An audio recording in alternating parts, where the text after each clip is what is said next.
रुकुम पश्चिमको सुन्दर डाँडा मध्ये मौराखाँडा डाँडा मलाई धेरै समय पहिलेदेखि जाने इच्छा थियो।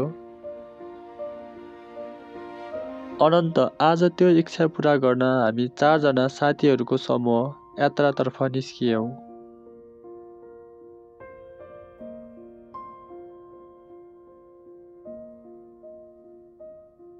बाटो निकै उकालो थियो र हामी सबैले पानीको बोतल ल्याउन बिर्सेका थियौं। प्यासले हैरान भइरहेको बेला माथि पुग्दा एक दार्जिलिङ दाइले राखेको पानी भेट्यौं।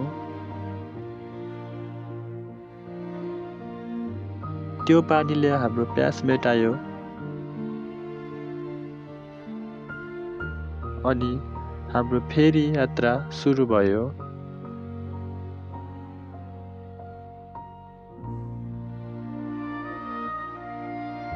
थोरै अघि बढ्दा माई भगवतीको मन्दिर भेटियो। दर्शन गरेर हामी अगाडि बढ्यौं।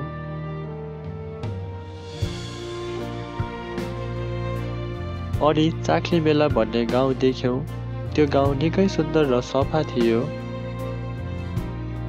त्यो चाक्ली मेलाको गाउँदेखि मौराखाँडा डाँडा निकै माथि थियो। हामी रमाउँदै फोटो र भिडियो क्लिक गर्दै यात्रा अगाडि बढायौं।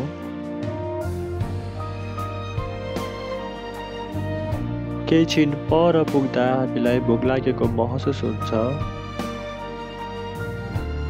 एक ठाउँमा बस्छौं र पेट पूर्जा गर्छौं।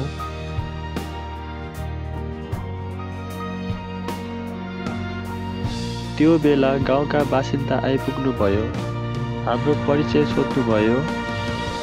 हामीले आफ्नो परिचय दियौं र उहाँहरू आफ्नै बाटो लाग्नुभयो र हामी पनि अघि बढ्यौं। केही छिन पर पुग्दा स्कुलबाट भाइ बहिनीहरू आउँदै गरेका थिए र मैले हाय भनेर बोलाउने कोसिस गर्छु।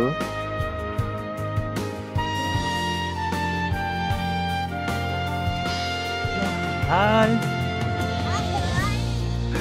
एउटाले कसैले भनेर त।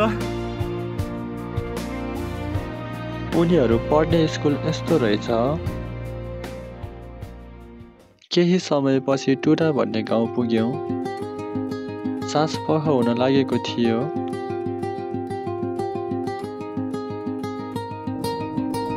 अनि माथि पुग्दा एउटा घरमा गएर सोध्यौं यहाँबाट मौराखाँडा डाँडा पुग्न कति समय लाग्छ भनेर। उहाँले भन्नुभयो अहिले गए पुग्न सकिँदैन, बाटोमै रात पर्छ। जङ्गलको बाटो छ, केही गोठहरू पनि छन्। र हामी सबैले बास बस्नुभन्दा माथि गोठमै गएर बस्ने निर्णय गरेर हामी अगाडि बढ्यौं। गोठसम्म पुग्दा रात भइसकेको थियो। हामीले जसोतसो कागजका टुक्रा र कैयारका धर्सा मिलाएर आगो जोड्यौं।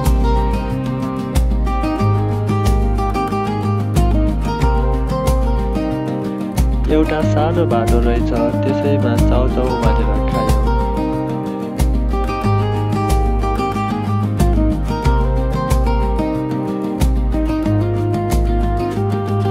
रमाइलोको लागि गीत गाउने कोसिस गर्छन् साथीले। त्यो रात अत्यधिक चिसो भयो, निद्रै परेन। मध्यरातमा आगो ताप्दै बितायौं। अनि बिहान पख सुरु भयो।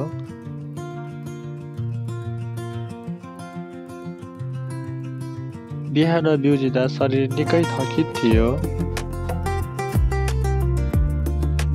हामीसँग बाँकी खाना चाउचाउ र चिउरा मात्र थियो। खाली पेटै बाटो लाग्यो। हिँड्दै गर्दा भोक प्यासले सताउँछ र झोलामा भएको खानेकुरा चाउचाउ निकालेर हामीले पेट पूर्जा गर्छौं। थोरै माथि पुग्दा एउटा खाली भेट्यौं, त्यसैको पानी खायौं र हातमुख धोयौं।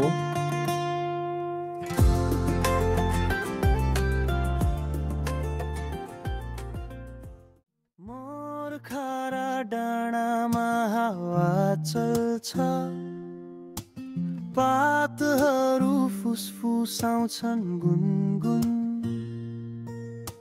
सुनसान बाटो न्यानो घाम माटोको गन्धले केही समय हिँडिसकेपछि मौराखाराको टपमा पुग्छौँ र रमाउँछौँ। एकदमै सुन्दर दृश्य देखिन्थ्यो। लाग्थ्यो कि खुलेर बेसरी कराउँ चिच्याउँ।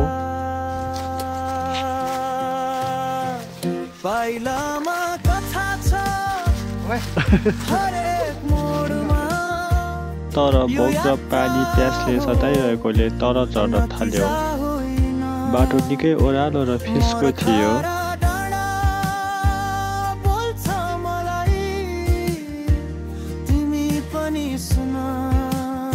मेरो साथीको एउटा रुखको झ्याकमा खुट्टा फस्छ। तसो निकालेर अगाडि बढ्छौँ। बाटोमा हामी सबैलाई पानीले निकै सताउँछ। एउटा ढोटाको पानी भेटाउँछौँ, त्यसैलाई खाने निर्णय लिन्छौँ र बिरामी पो भइने हो कि भन्ने डरले नखाएर अगाडि हामी बढ्छौँ।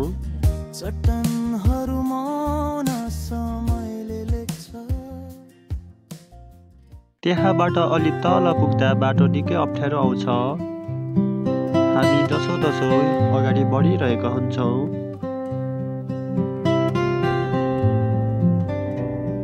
अनन्त तल झर्दा एउटा पानीको ट्याङ्की भेट्यौँ।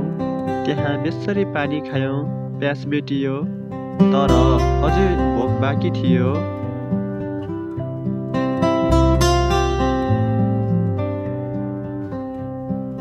हामी जसो गाउँ झर्यौँ। गाउँ झरेपछि पसल खोज्यौँ। पसल त भेट्यो तर मान्छे थिएनन्।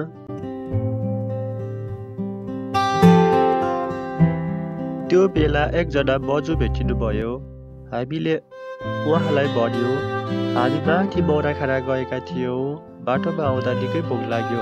हजुरसँग केही खानेकुरा छ भनेर सोध्यौँ र उहाँले खाना त बचेको छैन तर आफै बनाइ खाऊ नातिहरू भन्नुभयो।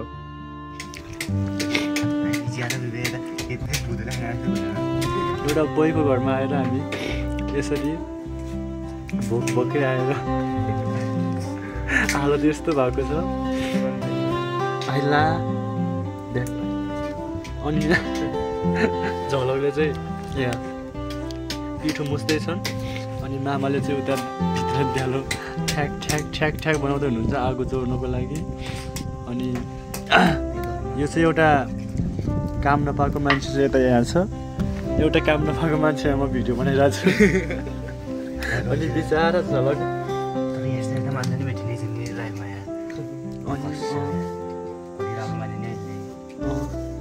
आफ्नै घरको जस्तै गरी गर्नु भयो नि र आफै गरी खाऊ होइन टक्कलाई नि क्या।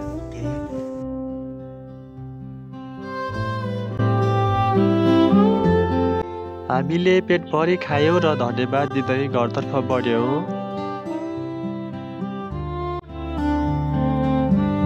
त्यो दिनको यात्रा थकाइ र सङ्घर्षले भरिएको थियो।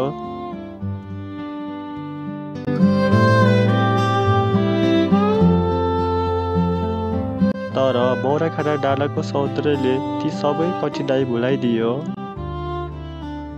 जीवनमा कहिले नबिर्सिने एक अनुभव मौराखारा यात्रा हाम्रो यही नै थियो।